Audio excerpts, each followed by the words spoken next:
Este libro tendrá las puertas abiertas quien la haga, ¿no? La idea es justamente tener una plataforma de discusión sobre, en este caso por primera vez, este es el 7º libro y entramos a un tema más filosófico, económico, político, porque las cosas que vinimos haciendo han sido más bien literarias, con un cierto nivel de ironía y comicidad, porque han estado, aparte de Marco Martos, también Tito Hurtado, Lorenzo Sores, un tratado bien interesante de Luis Regaza sobre Eyelson, con los textos, todos los textos de la crítica mundial sobre su obra plástica. Ese fue nuestro 6º libro. Y ahora estamos entrando abriendo este espacio para la libertad de opinión y de prensa, que está en un momento interesante, esta libertad. Estamos encantados de haber editado este libro, este pequeño libro que de hecho va a generar muchos comentarios, y además felices de poder estar con la presencia virtual de sus autores, especialmente de Óscar Ugarteche, a quien todos conocemos acá. Nada, con esta pequeña introducción le paso el micrófono a don César, que hoy día ha escrito una columna, me comenta, en su diario.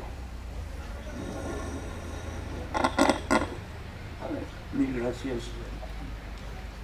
Ante todo, yo quiero anticipar que supe que Jürgen Schultz había pedido ser el primero en intervenir por una razón de peso, dolorosa incluso. En Alemania ha muerto su hermana y él obviamente va a viajar, creo que mañana temprano. Entonces se suponía que él debería comenzar y yo seguirlo, ¿no? Con lo cual yo salgo perdiendo, porque yo ya he aprendido mucho con la intervención de Jürgen Schultz.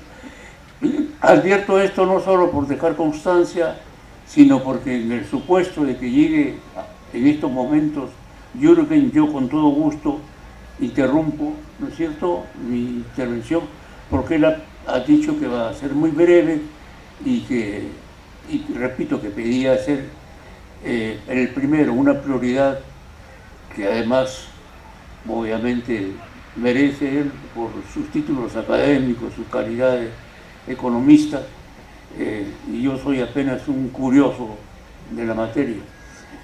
Ahora, quisiera comenzar diciendo una cosa que explica quizás mi participación.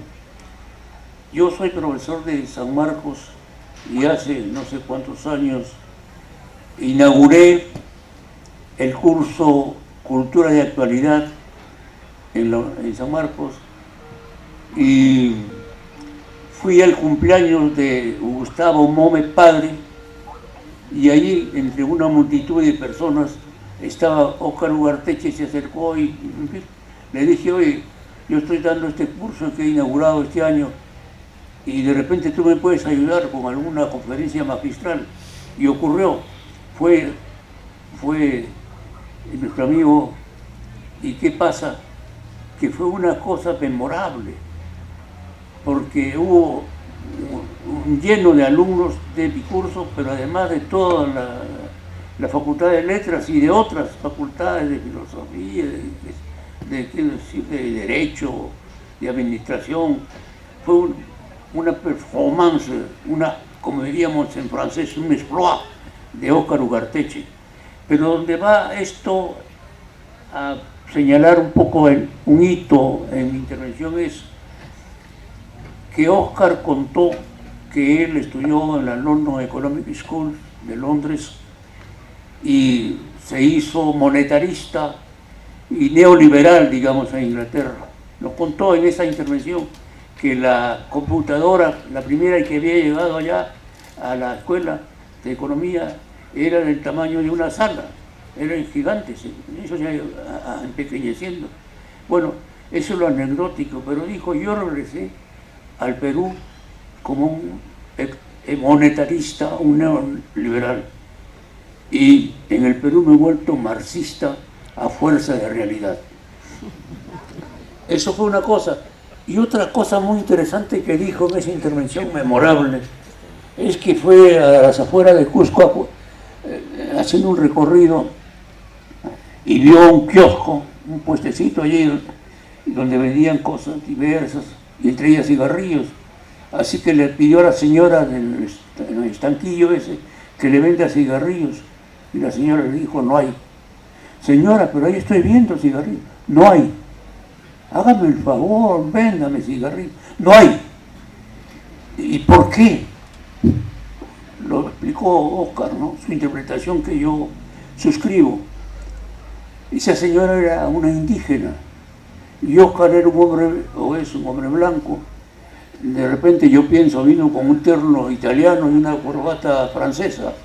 Era un personaje extraño, pero sobre todo era un blanco de la gente que durante siglos humilló y explotó a los indígenas. Entonces era un odio ancestral. Y una de las cosas que dijo, debido a esa experiencia,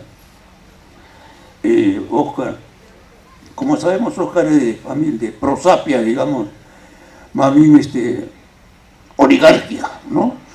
Pero él dijo ahí en esa reunión, lo que pasa es que hemos maltratado demasiado al campesino peruano. Y lo maltratamos incluso ahora, dijo, con los precios. Los precios de lo que adquirimos del agro andino son bajos, con lo cual nos beneficiamos en las urbes, pero dañamos al campesino, sobre todo al andino, al alto andino. Esa reunión fue seguida, 40 minutos de exposición brillante sobre la economía, sobre la globalización, pero fue además una experiencia notable porque hubo 40 minutos de exposición brillante, reitero, y siguió un diálogo con los alumnos. Un diálogo muy intenso. Y cuando salimos de esta reunión me dijo Óscar Ugarteche, César me dijo, tú sabes que yo soy profesor de posgrado, de doctorado de economía en la Católica, pero te aseguro que nunca jamás he tenido un diálogo tan intenso con jóvenes. Y me dijo, y esta es la generación X que le dicen que no le interesa nada la política. Y entonces mi reflexión viene al caso en este sentido, ¿no? La evolución de un hombre que viene de estudios europeos, londinenses, de la matriz, digamos, ¿no?, del capital del siglo pasado, y de un sector privilegiado, digamos, dentro de la sociedad peruana, y que confiesa cómo y por qué cambió de rumbo, porque se hizo distinto a lo que era, ¿no?, y lo que sigue siendo ahora. Ahora bien, entrando en materia un poco con ese preámbulo, yo quiero decir que el libro tiene muchas cosas novedosas, y yo he señalado hoy día en mi columna, en el diario La Primera, una cosa que me parecía una aberración, suponer que Estados Unidos ya no es un país industrial, que más bien es un país financiero, de bancos, y las cifras que dan los autores son indiscutibles porque son cifras y datos autorizados, oficiales, de publicaciones del Estado. Entonces resulta que hoy en Estados Unidos la industria aporta sobre el 15% del Producto Bruto Interno, pero las finanzas aportan el 31,5%, es decir, la tercera parte, mucho más. O sea, es el poder de la banca que se señala ahí. Y es curioso que nosotros estemos ahora, por ejemplo, comentando el cambio de ministra de Educación por un señor que proviene del Banco Mundial. Uno diría, pero es que están siguiendo un libreto, y es en efecto un libreto. En Estados Unidos hoy Los bancos no solo son poderosos económicamente, financieramente, dominan en la política. En el texto se cita una frase famosísima de Mao Zedong que dice: salvo el poder, todo es ilusión. Los bancos llegaron a esa conclusión también. Salvo el poder, todo es ilusión. Y dominan pues el poder. Los bancos son los que más dan dinero para las campañas electorales. Hubo un candidato presidencial que era de un banco. Dominan la política y predican una política a través del Fondo Monetario y del Banco Mundial que sigue los lineamientos pues, de sus intereses, que trazan políticas económicas, financieras, comerciales y de todo tipo de acuerdo a sus intereses. Ese desenmascaramiento me parece a mí realmente necesario, útil y actual. Hay un aspecto que se señala en el libro sobre el déficit presupuestario, el déficit fiscal. Como sabemos, el Banco Mundial impone a los países sumisos o no, incluso a los no sumisos, una tasa de endeudamiento, de déficit fiscal que no pase del 2.5% del Producto Bruto Interno. A eso obedece, por ejemplo, el Perú, ¿no es cierto? Pero resulta que Estados Unidos tiene 93% de déficit fiscal en un año, en todos los años, es decir. Igual con deuda externa. ¿Quién tiene una deuda tan gigantesca como Estados Unidos? Pero nosotros no podemos endeudarnos porque el Fondo Monetario o el Banco Mundial nos recetan que no nos endeudemos. No hay déficit. Y hablando del ministro de Educación flamante que ha llegado del Banco Mundial directamente importado al gobierno, yo no sé si ustedes saben, yo tengo los documentos, por supuesto. El Banco Mundial expuso una doctrina de la educación a través de las llamadas cartas de intención que firma el gobierno de Estados Unidos, el gobierno del Perú, pero que en realidad son dictadas por el Fondo Monetario o por el Banco Mundial. En este caso, el Banco Mundial sostuvo la tesis durante años, durante décadas, de que en los países subdesarrollados la educación superior es un privilegio de las capas altas y por lo tanto no necesitan la ayuda gubernamental. Lo que hay que privilegiar es la educación básica, es decir, que el tipo sepa leer, sumar, restar, multiplicar, dividir y punto, se acabó. De ahí para adelante que sea peón, ¿no es cierto? U obrero no calificado.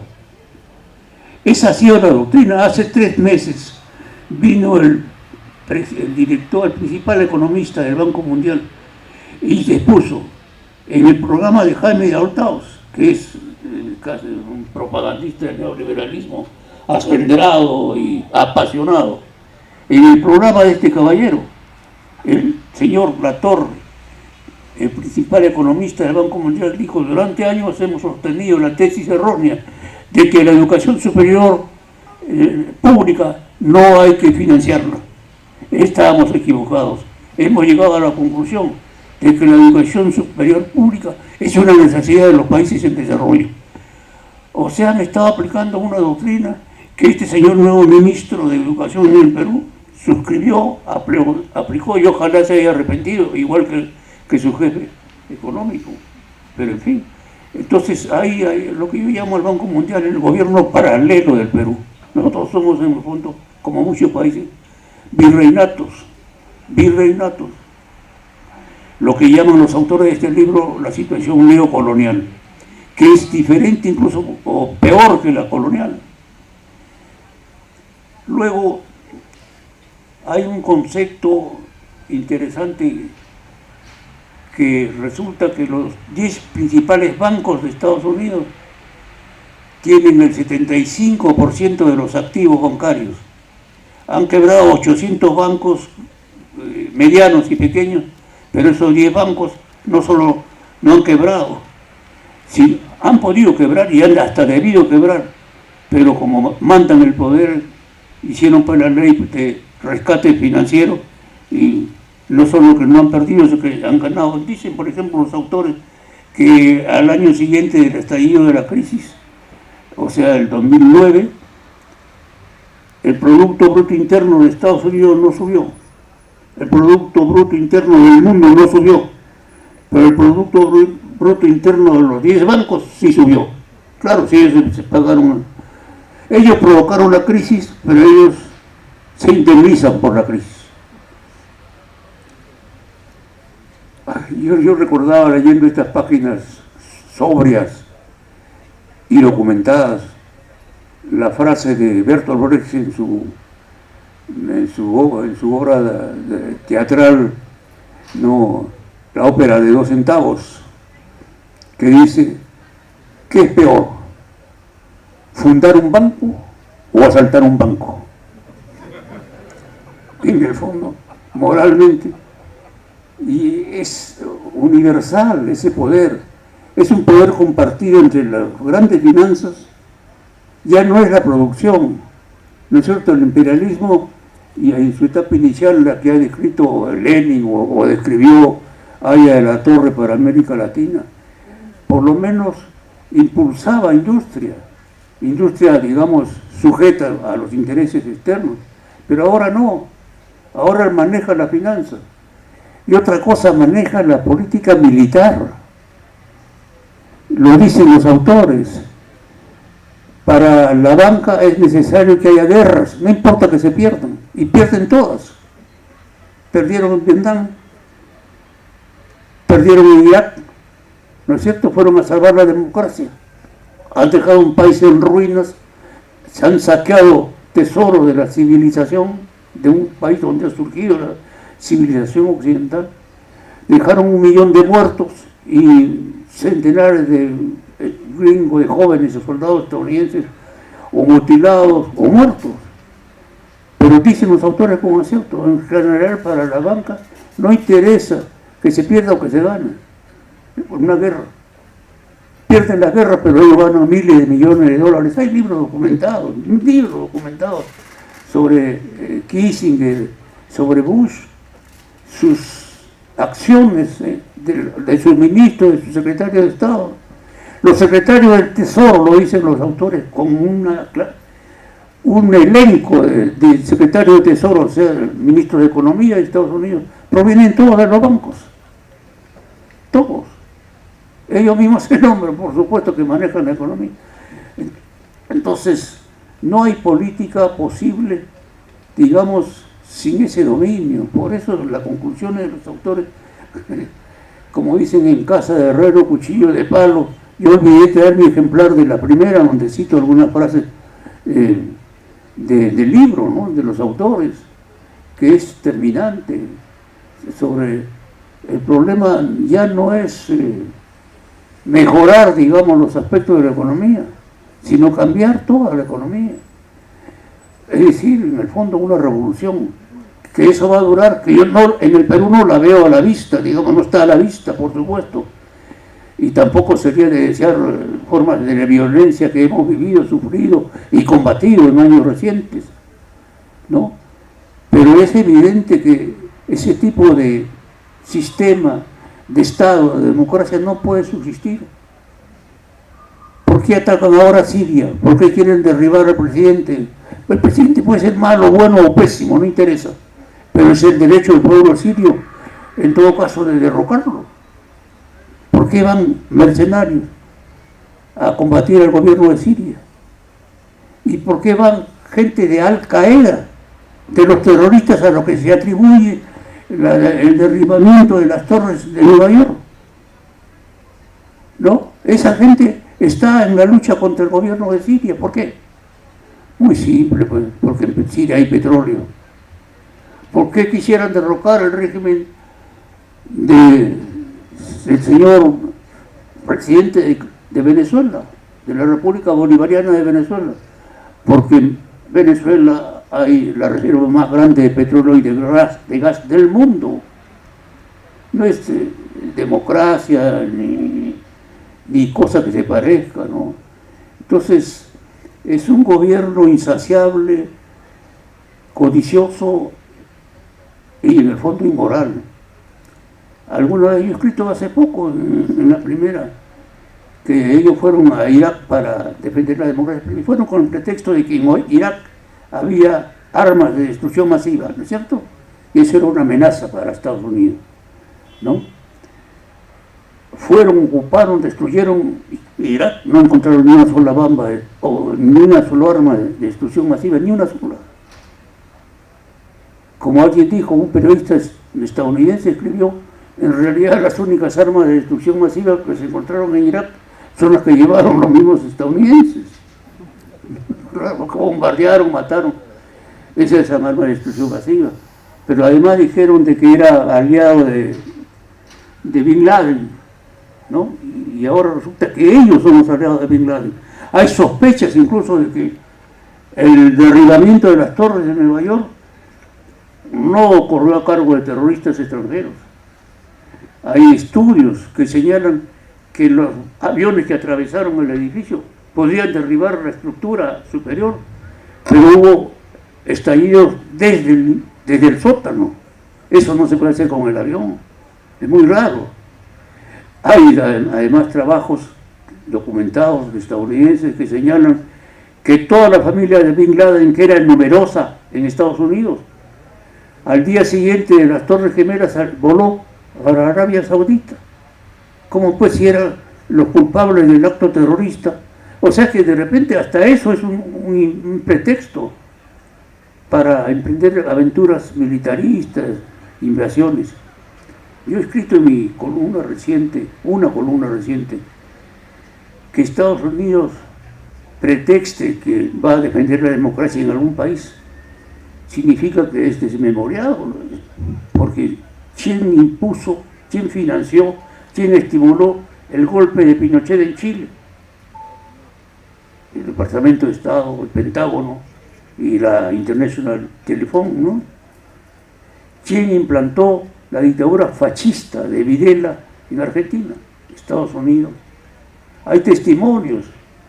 Un militar que se retiró del gobierno argentino por asco respecto a la política represiva ha escrito un libro y ahí señala que hubo un diálogo con Kissinger, el secretario de Estado de entonces, con los militares, y ellos le dijeron que iban a comenzar pues a liquidar sindicatos, partidos políticos de izquierda, etcétera, peronistas, etcétera.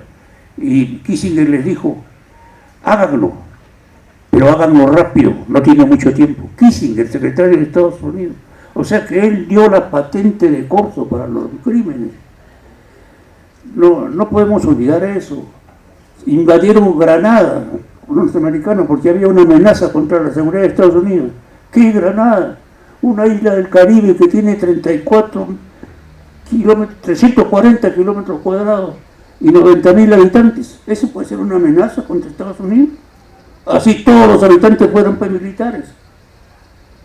Como escribió en algún libro Noam Chomsky, en la época de la Rusia soviética, si a los soviéticos le hubieran dicho el señor, uno de los gobernantes, Khrushchev o quien fuere, sabe que el Principado de Mónaco es una amenaza contra la Unión Soviética. Los soviéticos se hubieran matado de risa. Mónaco, pues, es un adefesio comparativamente. Pero a los norteamericanos sí les hacen creer, sí les hacen creer. Yo les digo, tengo un amigo que vive hace 20 años en la Florida. Cuando subió Obama y planteó su programa de seguro social público, de estimular los sistemas, ¿no?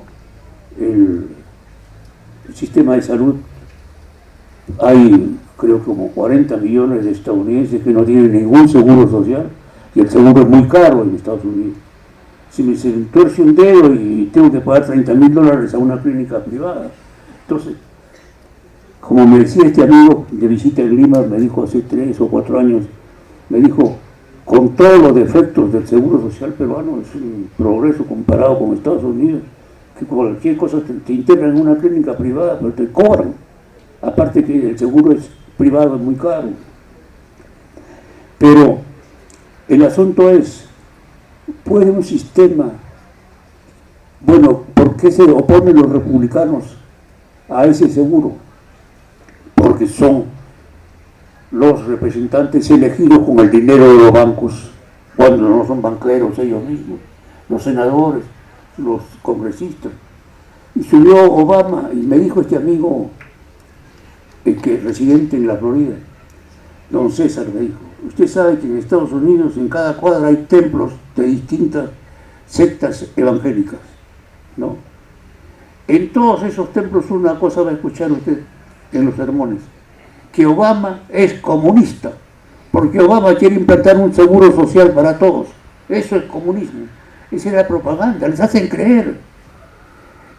Y yo he reflexionado más de una vez, ¿el seguro social puede ser comunista? O hasta por uno podría decir, bueno, si eso es comunismo, entonces qué bueno el comunismo, ¿no? Porque realmente yo soy afiliado al seguro obrero, yo voy al seguro obrero por mi residencia bajo Pontina.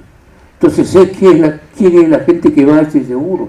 Saben que el asegurado tiene derecho para su esposa y sus hijos menores, ¿no es cierto?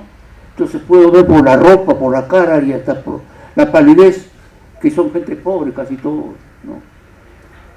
Entonces, yo he reflexionado más de una vez, por supuesto que lo he estudiado, lo he examinado en los libros. El seguro social fue implantado por Bismarck, el canciller de hierro de Alemania, un terrateniente, un Juncker típico, un reaccionario, pero un político hábil. El Partido Socialista, el Partido Socialdemócrata Alemán, fundado por Marx y Engels, venía creciendo en las elecciones a fines del siglo XIX, venía creciendo, y el peligro es que llegara al poder por el voto.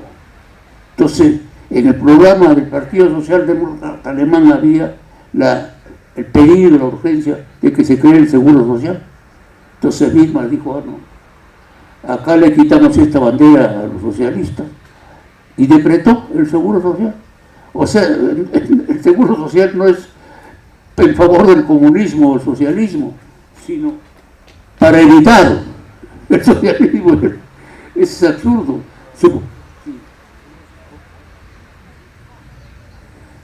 Correcto. Entonces ahora